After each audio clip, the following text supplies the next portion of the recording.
नमस्कार मंडळी.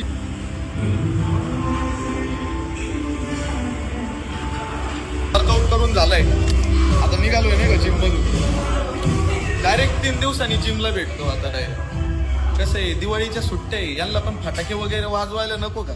मी पण जरासे फटाके धामधूम फोडतो. लय वेळ झाला नाही का, घराच्या बाहेर निघालोच नाही. वेळ म्हणजे आता रात्रच झाली, डायरेक्ट रात्रीच घराच्या बाहेर निघालोय. काय करू, दिवसभर झोपलो होतो लय घरात. सुट्ट्या लागलाय, काम नाही काय नाही, झोपून राहिलो. रात्री लय जागा राहतो नाही का. आता चाललोय बनेश्वर महादेव मंदिरात आरतीला गेल्यावरती भाई मन एकदम शांत मोकळ. आहा, एक नंबर पीस भेटतो, पीस. मला भूक लागलेली आहे. बोल ना. आता नाही लागली भूक बाळ. मंदिराचा प्रसाद खाणार आहे मी, मग माझी भूक भागत.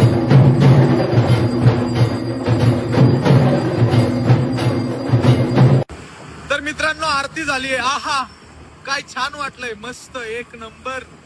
महादेवाच्या चरणाशी विलीन होऊन खूप छान वाटलं. मागून कोण लाईट टॉर्च मारतो. आरती झालीये, आता चाललोय मी कपडे घ्यायला. काल तुम्ही बोलले होते दिवाळीचे, तेजस तू कपडे घेतले का नाही. बघतो जरा गावातल्या 4-5 दुकानात फेरफटका मारतो, नवीन स्टॉक काय आहे का, आवडतंय का नाही बघतो, आणि मगच घेतो कपडे. नाही आवडलं तर कशाला घेऊ. मग तुम्हाला जर बायको नाही आवडली तर करता का तुम्ही बायको, नाही ना, मग तसंच आहे माझं पण. आलोय ट्रेंड्स मध्ये नाही का कपडे घ्यायला. बघतो आता दिवाळीसाठी जे मला सूट होतंय ते घेतो. अशी शर्ट हो का काळे बिळी, आधीच काळा आहे त्याच्यात डांबर दिसायला. तेजस कशाला गाड्या मोडतो कपड्यांच्या.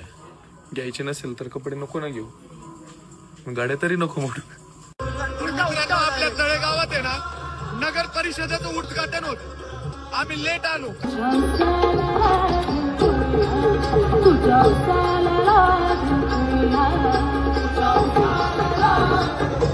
असं काही कार्यक्रम चालू आहे नाही का, कार्यक्रम बघू आणि मग नंतर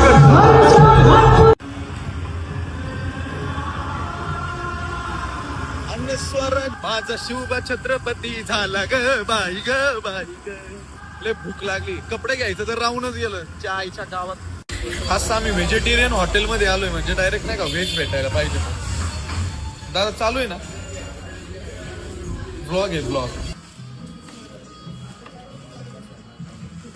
मी आता घरी जातो, मस्त पैकी झोपतो आणि तुम्हाला सगळ्यांना भेटतो उद्याच्या ब्लॉग मध्ये. गुड नाईट पप्पी.